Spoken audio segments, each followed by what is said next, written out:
اللهم اجعل القرآن ربيع قلوبنا وشفاء صدورنا ونور أبصارنا وجلاء أحزاننا وذهاب همومنا وغمومنا وقائدنا ودليلنا إلى جنات النعيم.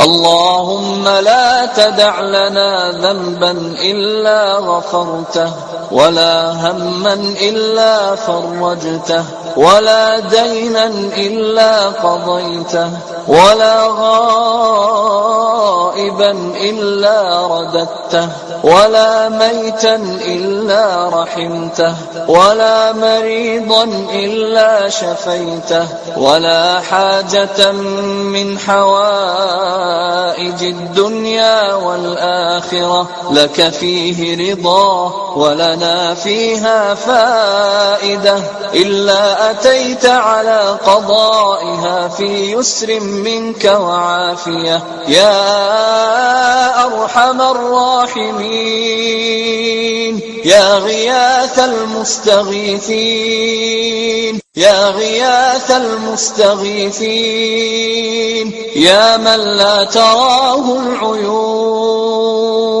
ولا تخالطه الظنون ولا يصفه الواصفون ولا تغيره الحوادث ولا يخشى الدوائر ويعلم مثاقيل الجبال ومكاييل البحار وعدد قطر الأمطار وعدد ورق الأشجار وعدد ما أظلم عليه الليل وأشرق عليه النهار ولا توارى منه سماء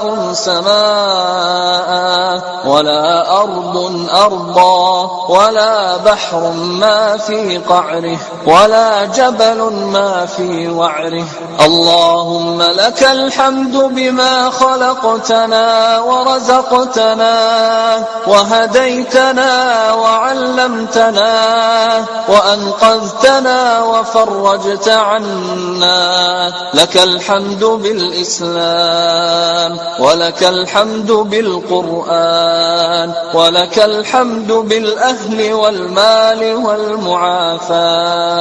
كبدت عدونا وبسطت رزقنا وأظهرت أمننا وجمعت فرقتنا وأحسنت معافاتنا.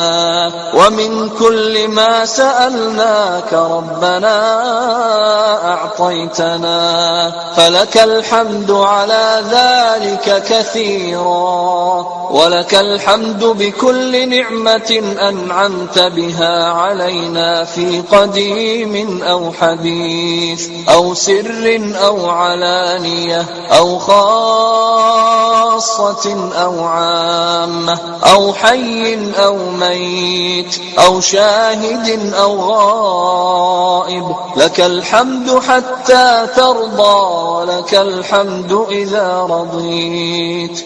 ربنا أعنا ولا تعن علينا وانصرنا ولا تنصر علينا وامكر لنا ولا تمكر علينا واهدنا ويسر الهدى إلينا وانصرنا على من بغى علينا. ربنا اجعلنا لك شاكرين لك ذاكرين إليك مخبتين أواهين منيبين. ربنا تقبل توبتنا واغسل حوبتنا وأجب دعوتنا وثبت حجتنا واهد قلوبنا وسدد ألسنتنا واسلل سخيمة قلوبنا.